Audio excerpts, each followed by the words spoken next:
Hey statisticians, if you are at home watching this video, one, I have uploaded it to the course so that the at-home kids can take a look at it. But two, if you are, if you were here yesterday, you got a copy of it, and we're gonna try to figure out a good representation of what this EK school's mascot is going to be. So there's this high school, when it was built in 1969, they had to pick a mascot. The principal decided they had to pick between the Rams, the Falcons, or the Prairie Dogs. And what we've got to do is, we've actually already been given the conditional distribution. That's exactly what this is. The conditional distribution. And it's conditional based on whether they were teachers or students. And we're going to do two different bar graphs, one for the teachers, one for the students. So I actually want you to pause and do that right now. And then you're going to watch me do it here in just a second. So I'm going to go ahead and I'm going to make the Rams red. For the teachers, the Rams were an 80% vote. And for the students, that got 30% of the vote. I'm going to make the Falcons blue. So for the teachers, that was 10% of the vote.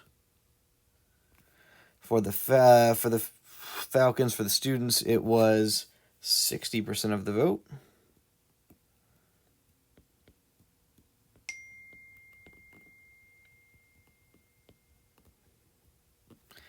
And the Prairie Dogs for both, we'll go black here. Also 10% for both groups. So we've got a conflict because the teachers all wanted one, the students, not all, but a majority wanted the other. And now we got to figure out what that means. But before we do that, we're going to do this as a segmented bar graph. So I'm going to take my red and I'm going to do the Rams first.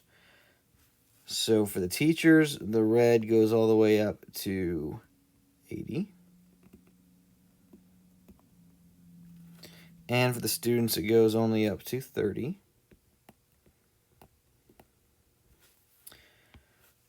The next 10% for the teachers belonged to the Falcons. But for the students, the next 60% belongs to the Falcons. And then finally, the last 10% for both goes to the Prairie Dogs. And again, we get the same information that we got before. So, yeah, these are bar graphs. And this is a segmented bar graph. So, this is kind of tough. But basically it says, according to the displays, who has the most support. And my best guess, if I was stacking bars for the Rams, for the students and the teachers together, adding those two red bars together, it looks like it's the Rams.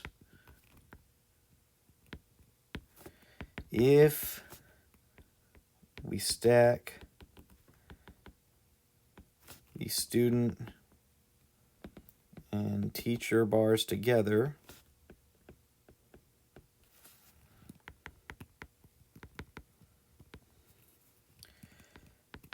that bar would be taller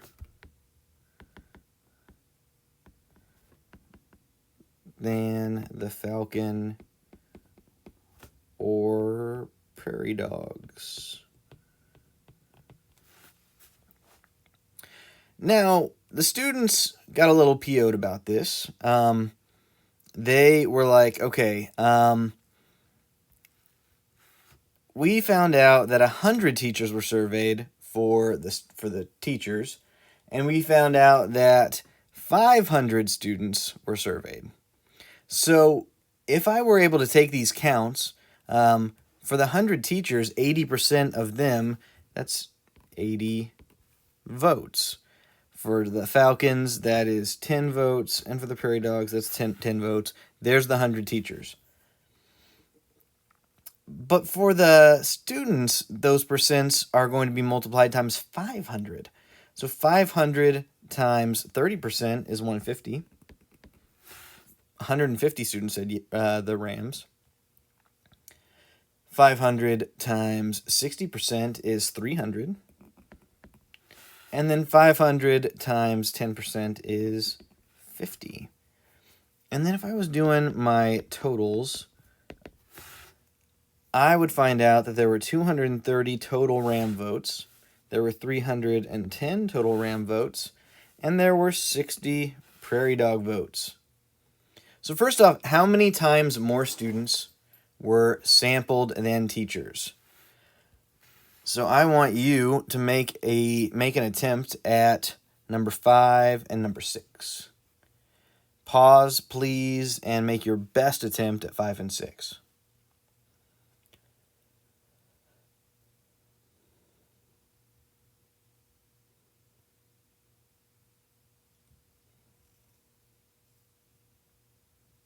Okay, so there were 5 times as many students sampled, and the best way to update the third graph in number 1 is to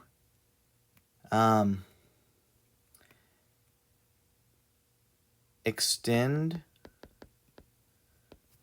the width of the student bar to represent 5 times as many people. That's what we're going to do here. So I'm not sure you'd agree with me, but I would say that this looks like about 2 bars. And then if I could fit 2 more bars here. So we're gonna put the students now. So this is gonna be the width of 5 bars. We're gonna make this student bar the width of 5 bars, and we want it right next to the other bar. So now it actually represents the number of people that voted for it. That's an area, not the height, but an area. And I need to do the same thing with the blue bar. And wow, there's a lot more blue area now. And finally, with the black bar, even though the black bar is not going to change the answer for the students. So this mosaic plot shows me that there's more blue area than there is red area. More actual people voted for the Rams. Excuse me, voted for the Falcons. So they should make the mascot the Falcons. Why? Because it says explain. More people voted for the Falcons.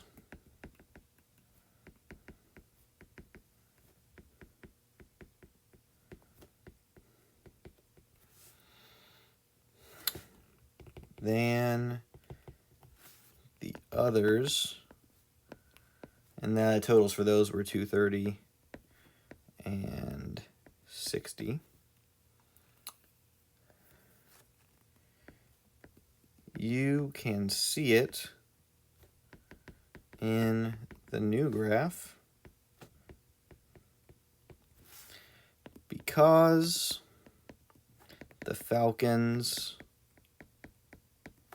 take up more area. And I didn't say it a second ago, but the new graph that we have that actually has the area representing the number of students that were surveyed, this new graph is called a mosaic plot. I would not expect mosaic plots to happen on your homework or your test, but they might come back up again in future bell work and that kind of questions. So good luck. I hope this helped clear some things up about mosaic plots from the previous lesson, and I hope you have good luck on your first take-home quiz.